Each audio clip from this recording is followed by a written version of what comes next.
So in earlier example, we were talking about the different cases, but in the case of non-static.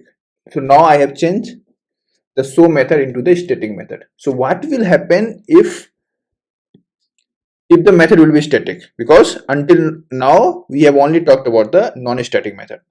So I just tweaked a little bit. Let me explain.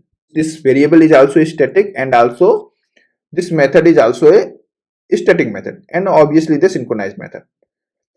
Now the calling, also the way we are calling also I have changed.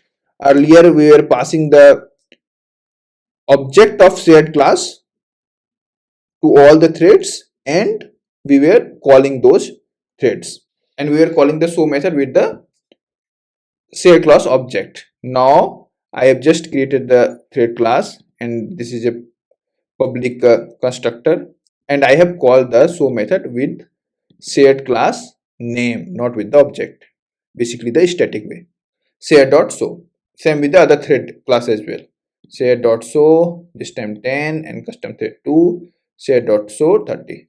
Now we'll come into the run sync method. Here I'm just creating the different thread class. It will run, all the thread will run because I have put the start method in the constructor of the thread, as you already know.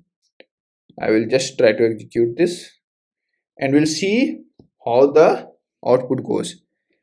And when these were printing, you could observe that first, starting in the method 110, first this statement was printed, because it means that T1 thread has executed first and it completed first, then T3 got the cycles of processor and it got executed, and then 2. Let me try it once again and see it went into the synchronization way or not. Yes, it went into the expected way only, but we are not using the any object here.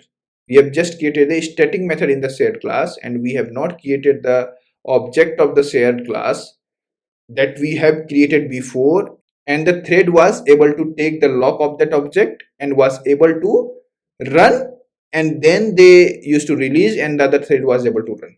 So now there is no object, still we can see the expected output. How it is possible? So what happened here is, in Java, so actually in the case of static method, lock is always check on the class. So in Java, every class has an implicit lock, and so as the object in Java, every class has also the implicit lock, and in the case of the static method, the lock will be checked on the class, and in the case of non-static method, the lock will be checked on the object. So in earlier examples, the lock was checking on the object. In this example, the lock is getting checked on the class.